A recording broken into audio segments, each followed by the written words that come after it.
नमस्कार, मैं Sandeep कसालकर। Crypto team में आप सभी का स्वागत है। क्रिप्टो वर्ल्ड से जुड़ी नई खबरों के साथ आइए देखते हैं क्या कुछ हुआ क्रिप्टो की दुनिया में। सबसे पहले रुक करते हैं हेडलाइंस की ओर।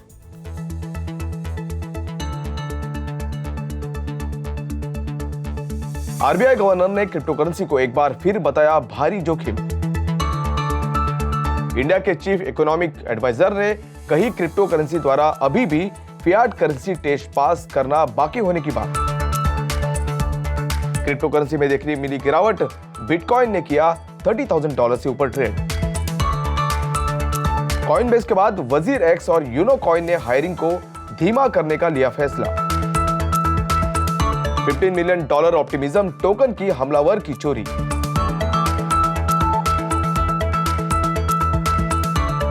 रॉनिन ब्लॉकचेन ने all time NFT sale volume में $4 बिलियन को किया सरपास। फिलिक्स कैपिटल ने वेब3 एक्सपोजर को बढ़ावा देने के लिए जुटाए $600 मिलियन। अहमदाबाद की फर्म फिल्म और सेलेब्स के लिए गुजरात का पहला एनएफटी करेगी लॉन्च। क्रिप्टो एक्सचेंज ज़ीपमेक्स में कॉइनबेस ने किया स्ट्रैटेजिक इन्वेस्टमेंट। अब देखते हैं खबरें विस्तार से। भारतीय रिजर्व बैंक के गवर्नर शक्तिकांत दास ने गुरुवार को एक कार्यक्रम में दोहराया कि क्रिप्टो करेंसी अर्थव्यवस्था के लिए ह्यूज फाइनेंशियल स्टेबिलिटी रिस्क पैदा कर सकती है।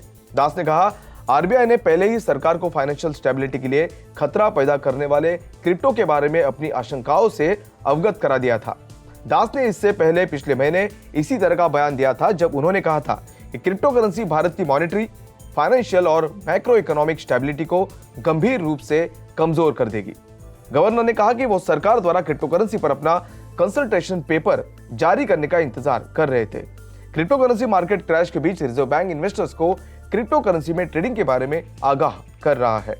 इंडिया के चीफ इकोनॉमिक एडवाइजर वी अनंता नागेश्वरन ने गुरुवार को कहा कि क्रिप्टो करेंसी ने अभी तक फियाट करेंसी बनने के लिए टेस्ट पास नहीं किया है, क्योंकि digital currency store value, wide spread acceptability और यूनिट ऑफ अकाउंट जैसी बेसिक रिक्वायरमेंट्स को पूरा नहीं कर सकती है। एसोचैम के एक इवेंट में बोलते हुए चीफ इकोनॉमिस्ट ने कहा कि क्रिप्टो या डिसेंट्रलाइज्ड फाइनेंस जैसे नए इनोवेशंस अभी तक अपनी मेरिट साबित नहीं की है। क्रिप्टो करेंसीज को रेगुलेट करने में डिफिकल्टी का उल्लेख करते हुए नागेश्वरन ने कहा कि रेगुलेटरी आर्बिट्रेशन के लिए एक मामले जैसा लगता है और एक सेंट्रलाइज्ड रेगुलेटरी अथॉरिटी के एब्सेंस में इसका मतलब सिर्फ वर्ल्ड ऑफ कैरिबियन पायरेट्स या विनर टेक इट ऑल की दुनिया है। यूरोपियन सेंट्रल बैंक द्वारा गुरुवार को लंबे समय से चल रही स्टिमुलस स्कीम को समाप्त करने के बाद क्रिप्टो करेंसी में गिरावट देखी गई और इन्फ्लेशन के आउटलुक में सुधार करने में विफल रहने पर सितंबर से रेट में बढ़ोतरी की सीरीज का संकेत दिया है। ऐसे में ईसीबी ने कहा कि वो 1 जुलाई को बॉन्ड खरीदने को एंड कर देगा और उस महीने के अंत में इंटरेस्ट रेट्स में 25 बेसिस पॉइंट्स की वृद्धि करेगा। फेड के उलट ईसीबी की भी पॉलिसी मेकर्स के साथ अपनी बैलेंस शीट को कम करने की कोई योजना नहीं है, जो ईसीबी के पास 5 ट्रिलियन यूरो के पब्लिक और प्राइवेट डेब्ट से मैच्योरिंग कैश को मैच्योर रखने की अपनी कमिटमेंट की पुष्टि करता है। इस तरह से S&P 500 और टेक हैवी नैस्डैक फ्यूचर से जुड़े फ्यूचर कॉन्ट्रैक्ट्स में 0.4% से ज्यादा की गिरावट आई, जो लोअर ओपनिंग की तरह इंडिकेट करता है। वही क्रिप्टो वायर का IC50 इंडेक्स 1.5% गिरकर अराउंड 49,500 पर देखा गया। इन सब के बीच बिटकॉइन को हाल ही में पिछले 24 घंटों में नियरली 1.4% की गिरावट के साथ अराउंड $30,100 पर ट्रेड किया, जबकि इथेर को उसी समय के दौरान 1.5% की गिरावट के साथ अराउंड $1,800 पर देखा गया। वही दूसरे मेजर ऑल्ट कॉइन्स ने मिक्स ट्रेड किया।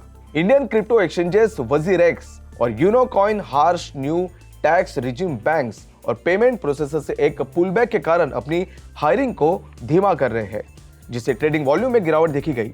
वजीर एक्स के को-फाउंडर निश्चल शेट्टी ने कहा कि मंदी के top reasons bearish markets, regulatory uncertainty और मौजूदा बैंकिंग इश्यूज है। वे रेगुलेटरी अनसर्टेनिटी और बैंकिंग इश्यूज को हल करने पर काम कर रहे हैं, लेकिन तब तक इंडियन क्रिप्टो इंडस्ट्री द्वारा बिजनेस ग्रोथ के मामले में नीचे की ओर दबाव देखना जारी रहेगा। वही यूनोकॉइन के को-फाउंडर और सीईओ सात्विक विश्वनाथ ने कहा कि कंपनी ने पिछले कुछ हफ्तों में अपने हायरिंग प्लान्स को बदलने का फैसला किया है, दूसरी टेक बेस्ड कंपनीज की तरह जो अपनी हायरिंग को लेकर सतर्क हो गई है। ऐसे में वो ऑर्गेनाइजेशन में जरूरी रोल्स को भरने पर ध्यान केंद्रित कर रहे हैं, जो कि रिडंडेंसीज को बिल्ड करने के लिए है। सबसे बड़े यूएस क्रिप्टो एक्सचेंज कॉइनबेस द्वारा हायरिंग फ्रीज की घोषणा के तुरंत बाद ये डेवलपमेंट्स सामने आई है। यहां तक कि उसने अपने ग्लोबल ऑफिसेस में एक्सेप्टेड प्रपोजल्स को भी रद्द कर दिया है। इथेरियम स्केलिंग सॉल्यूशन ऑप्टिमिज्म ने घोषणा की है कि ओपी गवर्नेंस टोकन्स में $15 मिलियन की चोरी को हमलावरों द्वारा अंजाम दिया गया है। फंड को क्रिप्टो मार्केट मेकर को भेजने का इरादा था, लेकिन वे गलत हाथों में चले गए। दरअसल ये मार्केट मेकर विंटरम्यूट द्वारा ऑप्टिमिज्म की टीम को गलत ब्लॉकचेन एड्रेस प्रोवाइड करने की वजह से हुआ था। ऐसे में विंटरम्यूट का कहना है कि उसने एक्सप्लॉइट के तुरंत बाद हमलावर द्वारा बेचे गए 1 मिलियन टोकन खरीदे हैं।